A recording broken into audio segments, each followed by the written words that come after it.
Students, it's Imran Abdullah, your biology instructor. आज का जो हमारा टॉपिक है वो पिछले ही टॉपिक से लिंक करता है। पहले हम लोगों ने जो है वो क्या चीज़ें डिस्कस की थी, मैं थोड़ा सा क्विकली ओवरव्यू दे देता हूँ। The first one thing I discussed with you people is कि हमारे पास हमने ब्लड को डिस्कस किया था, उसके कंपोनेंट्स को डिस्कस किया था, डिसऑर्डर्स को डिस्कस किया था, फिर हमने हार्ट के ऊपर डिस्कशन की थी। हार्ट में हमने स्ट्रक्चर ऑफ द हार्ट के ऊपर अलग लेक्चर बनाया था, फिर हमने जो है वो blood function and blood circulation and then overview के लिए लेक्चर बनाया था। नेक्स्ट हम जो है वो मूव कर गए थे कार्डियक साइकिल के ऊपर, और आज का हमारा जो टॉपिक है that is mechanism of excitation of the heart. Mechanism of excitation of heart, इसके ऊपर हमारी जो है वो डिस्कशन आज चलेगी। ठीक है, नाम से जरा इसको देखें, ये क्या है? हार्ट को एक्साइट करने का मैकेनिज्म क्या है? मतलब कॉन्ट्रैक्ट करना और रिलैक्स करना। जब भी हार्ट के अंदर क्या है, मसल्स हैं। कौन से मसल्स हैं? कार्डियक मसल्स हैं। और आपने जो है वो पहले स्केलेटल मसल्स का भी पढ़ा हुआ है कि वो कॉन्ट्रैक्ट कब करता है। कोई भी मसल कॉन्ट्रैक्ट तब करता है जब उसे कोई स्टिमुलस फील होता है, कोई चेंज फील होती है, कोई आर्डर मिलता है तो वो कॉन्ट्रैक्ट करता है। अब कार्डियक मसल्स जो हैं उनको कौन सा स्टिमुलस मिलता है, इस पे डिस्कस करते हैं। देखें, हम सोए होते हैं, हम जागते हैं, हम जो है वो काम भी कर रहे होते हैं, तो हमारा हार्ट काम कर रहा होता है हमारी मर्जी के बिना। तो हमारे हार्ट का काम करना वॉलंटरी एक्शन होगा या इनवॉलंटरी एक्शन होगा? बेसिकली कौन सा एक्शन होगा? हार्ट की वर्किंग इनवॉलंटरी एक्शन होगा। तो इसमें जो स्टिमुलस है वो भी हम नहीं देंगे, वो नेचुरल तौर पे हमारी बॉडी में से स्टिमुलस क्रिएट होगा। और आपने पढ़ा हुआ है कि इनवॉलंटरी एक्शंस को कौन सा नर्व सिस्टम जो है वो बॉडी में कंट्रोल करता है? इनवॉलंटरी एक्शंस को ऑटोनोमिक नर्वस सिस्टम कंट्रोल करता है। कौन सा nervous system? Autonomic nervous system किसको कंट्रोल करता है? इनवॉलंटरी एक्शंस को। तो एक्साइटेशन ऑफ हार्ट किसके जिम्मे है? ऑटोनोमिक नर्वस सिस्टम के जिम्मे है। ठीक है, अब ये कैसे जनरेट होती है? जो नर्व इंपल्स है वो ऑटोमेटिकली जनरेट कहाँ से होगी? Autonomic nervous system. कहाँ से जनरेट होगी? ऑटोनोमिक नर्वस सिस्टम से। ठीक है, अब ये जो नर्व इंपल्स है ऑटोनोमिक नर्वस सिस्टम से जनरेट होके आएगी कहाँ? पेसमेकर में। मैंने लास्ट लेक्चर में बताया था कि ये क्या है? Right atrium, left atrium, right ventricle, left ventricle. ठीक है, अब एमडी गेट में सवाल आया था कि पेस मेकर की लोकेशन कहाँ है? On the upper end of right atrium. On the upper end of right atrium, that is basically the location of pacemaker. ठीक है, या आप कह सकते हैं S A node. S A node को कहते हैं सिनो एट्रियल नोड। फंक्शन क्या है इसका?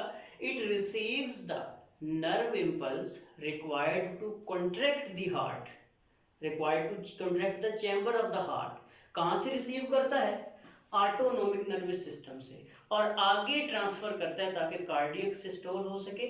ठीक है, तो हम देखते हैं कि हमारे पास ऑटोनोमिक नर्वस सिस्टम जो है ये रिसीव करेगा तो कहाँ पे जनरेट करेगा? हमारे पास कहाँ पे आएगी नर्व इंपल्स?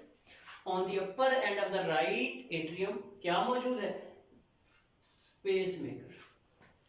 अब याद रखिएगा, जहां जहां बड़ी इंपॉर्टेंट बात कहने वाला हूं, जहां जहां नर्व इंपल्स पहुंचेगी वहां वहां कंट्रैक्शन होगी, जहां जहां नर्व इंपल्स नहीं होगी वहां वहां रिलैक्सेशन होगी। अब कहां पे पहुंच चुकी है नर्व इंपल्स? पेसमेकर। कहां पे मौजूद है? Right atrium. ठीक है, और राइट एट्रियम जो है ये क्या करेगा? कॉन्ट्रैक्ट करेगा। क्या करेगा? कॉन्ट्रैक्ट करेगा। जैसे ये कॉन्ट्रैक्ट करेगा, अच्छा याद रखिएगा, दोनों atria at the same time contract करते हैं। ठीक है, तो नर्व इंपल्स अगर इधर आएगी तो ट्रेवल करते करते कहां पे जाएगी? लेफ्ट एट्रियम की दीवारों में ट्रेवल करती करती कहां जाएगी? On the walls of left atrium. पहले कहां से आएगी? Autonomic nervous system. जाएगी कहां? Right atrium. राइट एट्रियम से कहां जाएगी? Left atrium. दोनों राइट और लेफ्ट एट्रियम पे जब नर्व इंपल्स पहुंचेगी तो दोनों क्या करेंगे? कॉन्ट्रैक्ट करेंगे। क्या करेंगे? दोनों कॉन्ट्रैक्ट करेंगे और ब्लड नीचे आएगा। ठीक है। अब देखिए दोनों कॉन्ट्रैक्ट कर गए। अब कॉन्ट्रैक्शन की बात, अच्छा जब ये कॉन्ट्रैक्ट करते हैं नीचे वाले क्या होते हैं, रिलैक्स होते हैं। क्या होते हैं, रिलैक्स। अच्छा जी इन्होंने कॉन्ट्रैक्ट कर लिया, अब किसकी बारी है कॉन्ट्रैक्ट करने की, नीचे वालों की। इन्होंने कॉन्ट्रैक्ट किया है तो जब नीचे वाले रिलैक्स है, अगली बारी में ये क्या कर रहे हैं, दोनों रिलैक्स करेंगे, नीचे वाले क्या करेंगे, कॉन्ट्रैक्ट करेंगे, यानी अपोजिट होना है। दोनों वेंट्रिकल कॉन्ट्रैक्ट कर रहे हैं तो दोनों वेंट्रिकल्स रिलैक्स कर रहे होंगे, दोनों वेंट्रिकल्स जो है वो कॉन्ट्रैक्ट कर रहे हैं तो दोनों एट्रिया रिलैक्स कर रहे होंगे। आइए देखते हैं, पेस मेकर से ये जो चीज नर्व इम्पल्स है ये जाएगी एवी नोड तक।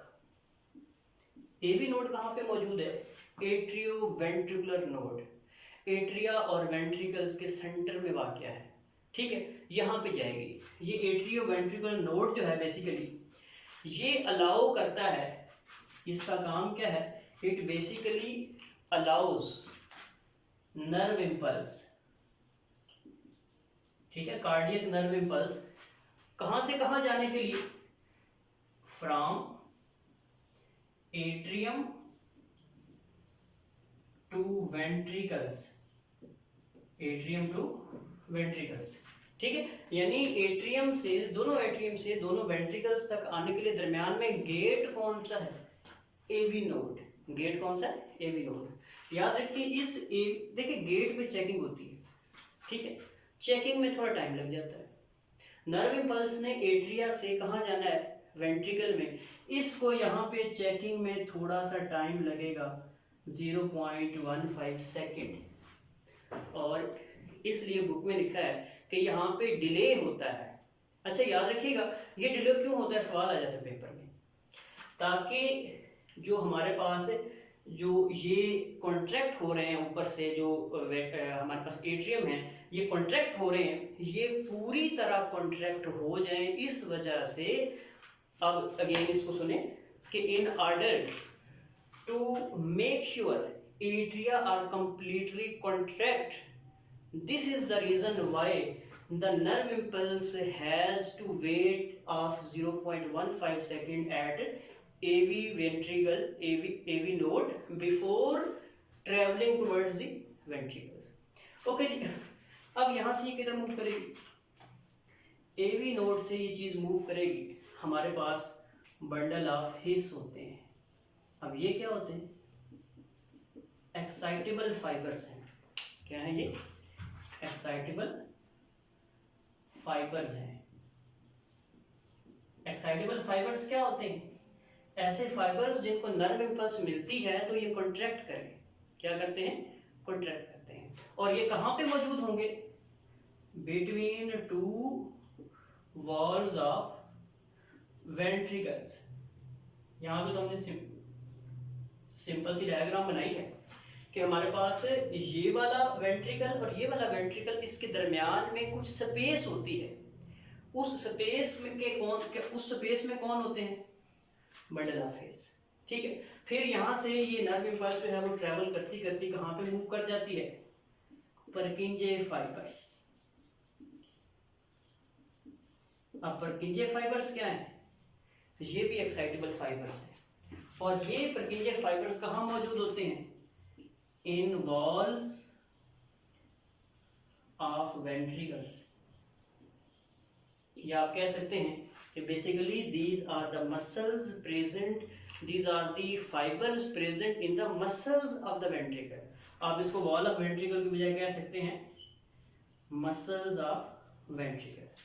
जब नर्व इम्पल्स जाएगी इन एक्साइटेबल फाइबर्स तक तो ये कॉन्ट्रैक्ट करेंगे तो वेंट्रिकल्स भी क्या करेंगे, कॉन्ट्रैक्ट करेंगे।